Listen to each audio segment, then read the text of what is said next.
Salut à tous, bienvenue sur Hackback. Aujourd'hui on discute certification avec un duel impitoyable entre les deux favorites de la catégorie débutant en cybersécurité. À gauche, la classique et sévère Security Plus de CompTIA, aussi appelée la Professora.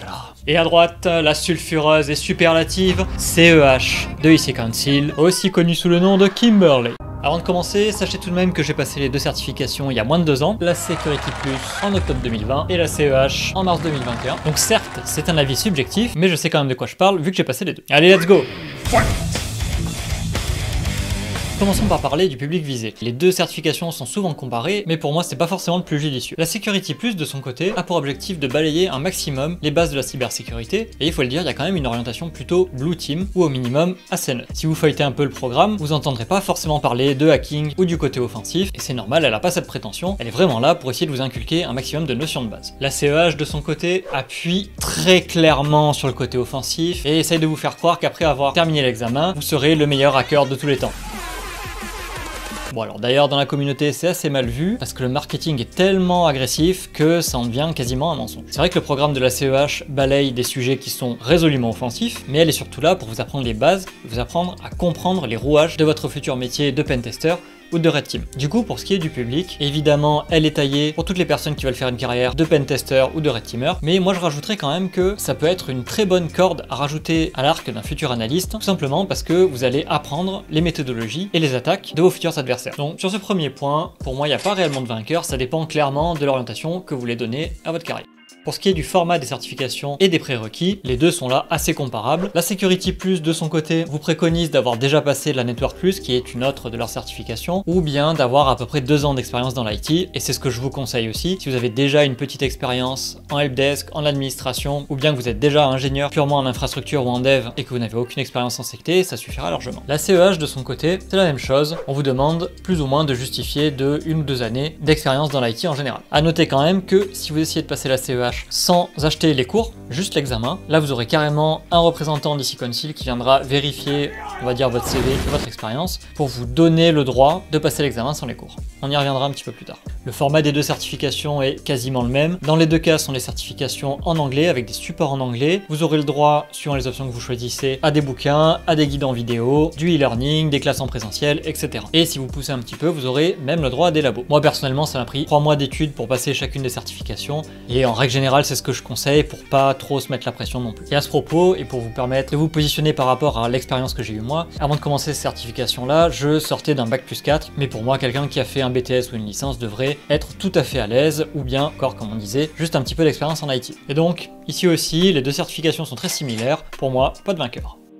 Ensuite, rentrons un peu dans le vif du sujet, et on va regarder ce que ça nous apporte en termes de connaissances théoriques. De ce côté-là, la Security Plus, c'est clairement la bonne élève. Le contenu est très complet, peut-être un petit peu barbant, j'avoue. Honnêtement, vous aurez absolument tout ce qu'il faut pour avoir des bases super solides. Vous allez passer sur du matos, du software, du web, du cloud. Vous allez apprendre la base de tous les systèmes de défense type antivirus, IDS, etc. Et en fin de certification, en fin de parcours, vous aurez vraiment une très bonne idée de tout ce qui se fait dans le monde de la sécurité. Par contre, effectivement, c'est très orienté défensif ou connaissance générale. Si vous êtes à la recherche de compétences plus offensives, malheureusement il faudra compléter ça avec d'autres cours en ligne ou d'autres supports. Et pour moi, un dernier avantage de la Security Plus, mais on y reviendra quand on parlera du prix, c'est que vu qu'elle est moins chère que la CEH, mais que vous avez des cours en vidéo qui sont disponibles, par exemple sur Udemy ou peu importe quel autre formateur, en fait vous avez le choix du support vidéo, là où pour la CEH par contre c'est imposé. Côté CEH, là, c'est un peu en demi-teinte. Vous avez un cours qui est extrêmement complet. Et en fait, il faut comprendre que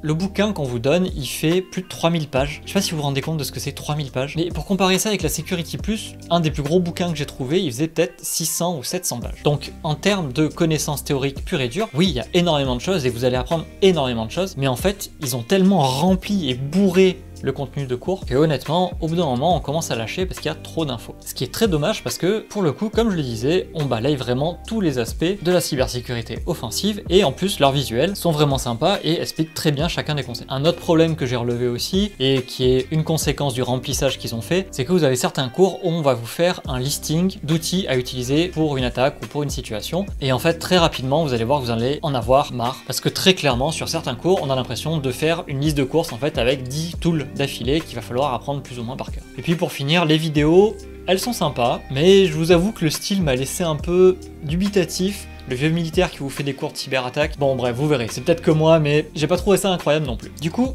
dans cette catégorie, pour moi l'avantage est clairement la Security Plus. En termes de volume, il y a beaucoup moins, par contre en termes de connaissances, c'est beaucoup plus efficace et beaucoup plus agréable.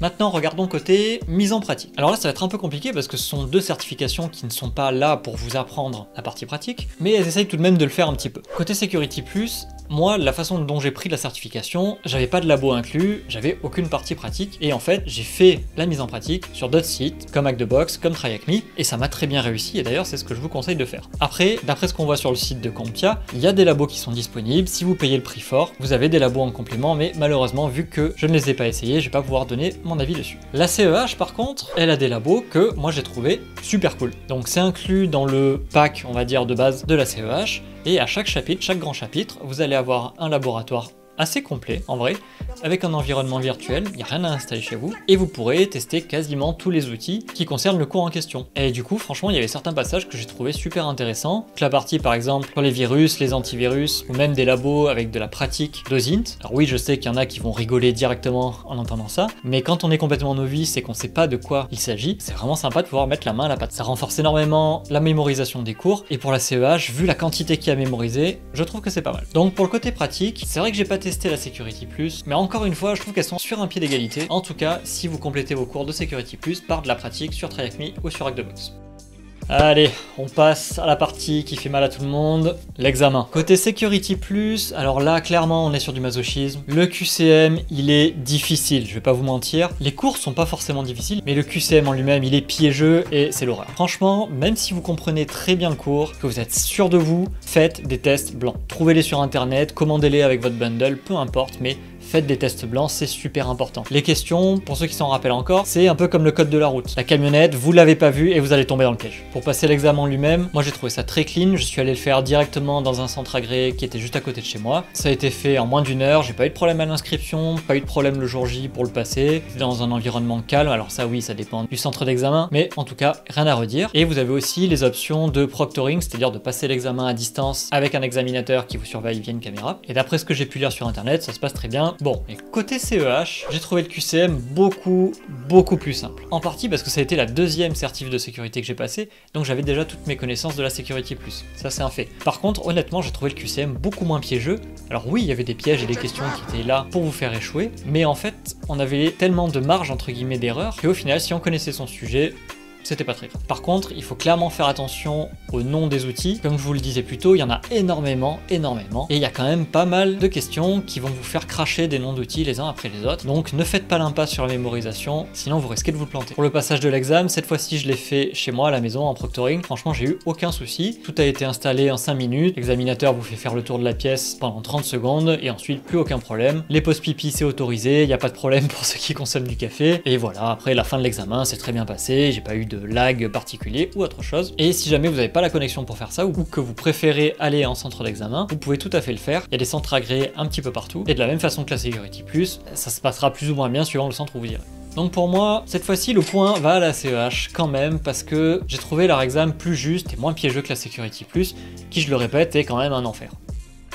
Ensuite, pour ce qui est du prix de la moula. Pour la Security Plus, si vous faites comme moi et que vous prenez l'examen plus un bouquin, celui que vous voulez, et des cours en vidéo par exemple sur Udemy, ça vous reviendra à peu près à 400 €. Alors oui, vous prenez qu'un seul examen, il n'y a pas de seconde tentative, faudra le repayer, je crois que c'est quelque chose comme 330 €, quelque chose comme ça. Mais si vous faites ça bien, tout compte fait, c'est assez économique. Par contre, si vous êtes un peu moins confiant et que vous voulez le pack tout compris, donc avec le e-learning, les labos, une deuxième chance à l'examen si vous vous foirez, et des tests blancs pour vous entraîner avant, là la facture monte et on va plus se trouver autour des 835 €. Côté CEH, là par contre on n'a pas de copains. Si vous prenez le pack classique examen plus tous les cours avec les labos etc, de toute façon vous n'avez pas le choix, c'est on va dire le pack unique, ça va vous coûter 1800 €. Donc ouais, c'est assez énorme, c'est plus du double, plus gros pack de la Security Plus. Après vous avez l'option de prendre uniquement l'examen, ça vous fait quand même 1050 € juste pour l'examen, et vous n'avez pas de seconde chance, c'est vraiment une seule fois. Mais si jamais vous faites ça, en fait, il faut qu'il y ait carrément une personne de chez IC Council qui atteste de votre expérience. d'expérience en sécurité et qui vous autorise entre guillemets à venir passer votre examen sans les cours. Ceci dit, très souvent ils font des promotions. D'ailleurs, si vous les appelez et que vous essayez de négocier, dédicace à celui qui l'a fait il y a pas longtemps, vous allez vous rendre compte qu'ils baissent très agressivement les prix dès que vous vous fâchez un petit peu ou que vous dites que vous en avez plus rien à cirer et que vous allez aller chez le concurrent. Et d'ailleurs, moi la CEH quand je l'ai passé, il y avait une espèce de promo de Noël ou de Cyber Monday, je sais plus exactement, et j'ai réussi à l'avoir pour tout le pack,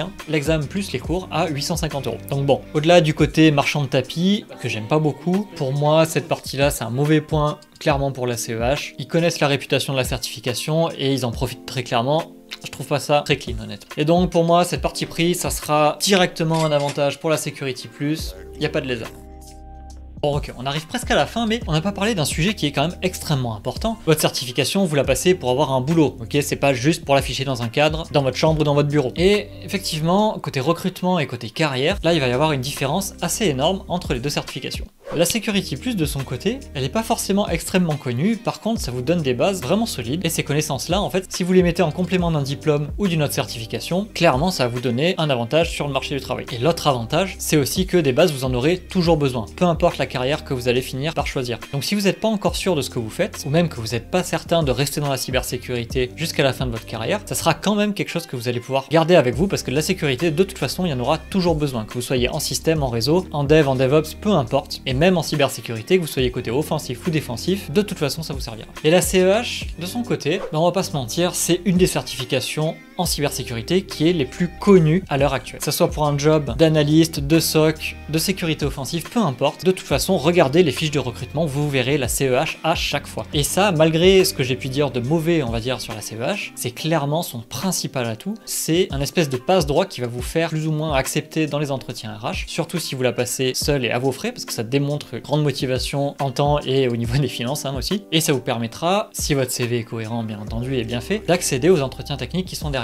Et ça, c'est un avantage énorme pour des personnes qui ne sont pas forcément énormément qualifiées à côté ou qui n'ont pas énormément d'expérience, mais qui ont de grandes compétences techniques derrière à faire valoir. Par contre, j'insiste, la CEH, ça fait pas de vous un pentester, mais pas du tout. À la limite, ça va faciliter la compréhension des vraies certifications, comme l'OSCP ou d'autres certifications de sécurité offensive, mais par pitié, ne vous pointez pas à un entretien d'embauche en disant que vous pouvez faire du pentest ou de l'audit juste avec une CEH. La RH, elle va vous dire ok, le responsable technique derrière, il va vous raironner réellement. Pour finir sur cette partie RH et carrière, si je prends mon exemple, à la base quand je suis sorti de mon bac+4 en IT classique, c'était juste impossible pour moi d'aller postuler sur des postes en cybersécurité. Et même quand j'avais réussi ma Security Plus, j'ai pas été démarché plus que ça, c'était pas forcément un avantage. Par contre, le jour où j'ai eu la CEH et que je l'ai posté sur mon CV, là ça a été instantané et pour rien vous cacher, ça a pris 2 semaines avant que je me fasse recruter dans la boîte où je suis actuellement. Est-ce que ça veut dire que je suis devenu pentester du jour au lendemain? Non, pas du tout. Et d'ailleurs, c'est pour ça que en ce moment je me prépare pour passer l'OSCP qui elle est une réelle certification qui vous permet de vous former à la partie pratique de l'audit et du pentest.